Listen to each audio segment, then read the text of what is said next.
Jim Nason's work talks to me about love. It talks to me about love through very different objects of love than I have, but Jim Nason actually taught me how to read and write the love poem. For that, I thank you. Jim Nason brings a book of new love, Narcissus Unfolding, to the stage tonight. Jim.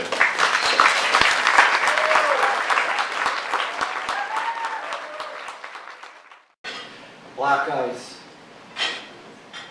It was the laneway in January that frightened me most. The reaching out branches of lifeless trees, murmurings of the all-night streetcar, the one or two people walking through the dark, and snow stirring, all as it should be when you have something to hide. It was a cold gray clouds, and framed in a square of light, it was a man in the second floor window yelling at someone I could not see. It was his fist pounding the air, and his shirt was off, thrown over the back of a chair. The man was lean, pounding and pointing. It felt as if that someone was me. It was a falling, darkness and falling, the time-crusted glow of the moon reflected in a sheet of ice. And the thud that I heard was me on my side, looking up through the cold. It was a light gone from the window in silence, except for the low-anger streetcar. It was the upside down, naked with trees, laneway at night, and I wanted to pull the ice like a blue-black blanket over my legs and fall asleep, because sometimes sleep is vertigo, the drawn-out stutter of a radiant heart, the shifting plates of darkness.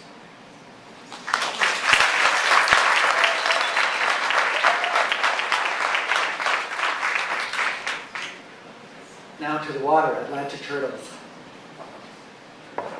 You swim in cool current, kick past moss-covered boulders on the shore, past the bearded man carrying a turtle like an enormous oval of petrified wood, and green boulders along the beach that begin to move, one of them, into the sea. You are drawn by the water down into darkness, the turtle stretching its ringed neck up toward the sky, up through gray, the shimmering underside of the faraway surface.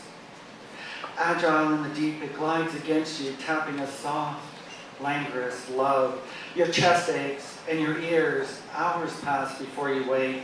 White sheet pulled to your tucked-in neck, the essence of the dream glistening. Brown eyes of the turtle, its gold-green shell like a hammered shield, the flowing beard of barnacles, algae and coral, time and darkness. The sensation of drowning, adrenaline, you're willing to fight for life body, the turtles tap against your ribs, earthy weight and affection, the incomprehensible nudge to the low-tide shore, coolness and mud, gasp of salt air.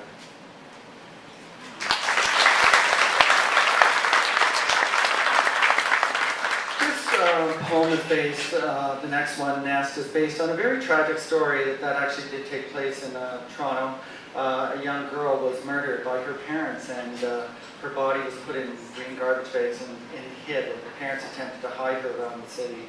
And I thought that I had forgotten about this horrible, horrible tragedy. And a year later, I was, I'll let the poem speak.